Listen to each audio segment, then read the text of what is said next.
What's going on? It's your boy Sermon at Sermon's Domain on Twitter. Kanye West is at it again with another rant, this time aimed at somebody who we never thought we'd see him go at, Jay-Z. The basis of the rant, which took place in Seattle, Washington, my hometown, last night, was that Jay is the reason why Kanye wasn't on Pop Style. Like, he had this whole idea planned out, and I guess what triggered it is that he's been performing the song every night on his tour, and so he just felt like talking about it. He said to this crowd, he told them, let me tell y'all something. There will never be a Watch the Throne 2. You know why? Because that's the reason why I wasn't on the song Pop Style. I wasn't on the song because of Hove, because of some TIDAL Apple bullshit. This shit gets me tight every time I perform this motherfucker. Y'all didn't get what y'all was supposed to get with me and Drake on this song because of some TIDAL Apple bullshit. And he continues to go on, talks a little bit about like the creation and how Jay was involved in the song, but he didn't want to be on it because of some loyalty to Meek Mill, who signed to Roc Nation, and because Drake and Meek are beefing, they didn't want anything of that nature to happen. So Kanye was trying to also play the peacemaker. He also said during the rant that he was willing to call Drake, call me, get them on the phone, have them squash the situation, but for whatever reason, it turned into this whole Apple versus TIDAL thing, and it wasn't able to happen that way. The thing that's the takeaway from this is he said there will never be a Watch the Throne 2. And I feel like on one end we knew that. I think Watch the Throne was a huge moment in hip-hop history that shouldn't be duplicated. And there's two ways that you can look at a Watch the Throne 2.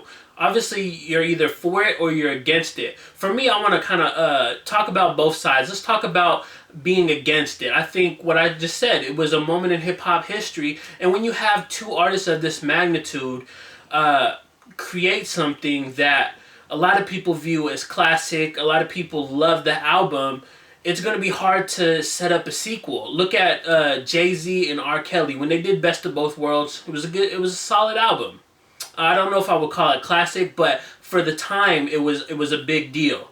And then they did another one, Unfinished Business, in 2004, and it just didn't have that same feel to it. And I'm not saying that Kanye and Jay aren't going to have they aren't going to create another great body of work, but I think it also kind of diminishes what Watch the Throne was in some ways. So I look at it like that's why people might be against it. And then again, just because you have two artists of that caliber doesn't mean that you're going to get the best product that they can create. I mean, if we're being honest, I think Kanye lyrically has been just coasting by. He hasn't really been impressing me too much. There's a couple records like Saint Pablo, but aside from that, it's like he's kind of retreated to a more simplistic form of rhyming right now. And I don't know if they were to get together at this very moment in time, I don't know if Kanye would kind of continue that or if Jay would actually propel him to go further. I think in the long run, if you did have these two come together with the album, I think Jay would actually do a little bit better than Kanye this time around, just because Jay's been sounding like he's hungry. He sounds like he's back to his old tricks with all the guest features that he had this year. Now let's talk about being for the album. If you're for the album, I think it's because you love music. I love music, and pretty much I'm on the fence about it. I don't have a take either way if I really want the album or if I don't want the album. That's just my personal preference. But if you're for it, then you're probably just a fan of music and you want to hear what they can create. And I think that's always going to be a thought in everyone's mind. Like, if they did do a Watch the Throne 2, what would it sound like? Could they top the first one? You know, you have those thoughts that sort of linger with any type of collaboration album like that. If you remember, back in July, Kanye went on a Twitter rant talking about how Apple versus TIDAL is really bad for business. And I think the whole inspiration for that rant kind of continues to trickle out. We can say that it's probably aimed at Kanye and Drake doing a collaboration album, but also you kind of have it where Kanye is in this sort of struggle with Jay-Z because of this whole TIDAL versus Apple thing. So I think everything that Kanye's kind of been ranting about when it comes to Apple versus TIDAL all pretty much comes down to Jay-Z. Especially when you just look at this rant and see how he acted and how, I want to say frustrated, how frustrated he was that he's not able to do the things that he wants to do.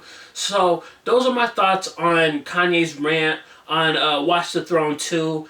I have no idea if Jay is ever going to acknowledge this, and who knows, maybe after this rant and Jay sees it, they talk, they get on the phone, and everything's squashed. I mean, it happens. Look at Kid Cudi versus Kanye. They had that little back and forth thing, and then Kanye was shouting them out a couple of days later, so they can get on the phone and work things out, and hopefully they do. I would like to see Watch the Throne 2, but I don't know if I'm ready for Watch the Throne 2. It all depends. I want to hear... I don't know. I'm on the fence about it. That's all I can say. I'm on the fence about Watch the Throne 2. Let me know what you think about it. Would you like to see a Watch the Throne 2? Why or why not? Tell me in the comment section below. And then like the video. Subscribe to the channel if you're not already. Share the video. Follow me on Twitter at Sermons Domain. And as always, thank you for your time. I appreciate you for watching. And until next time, peace.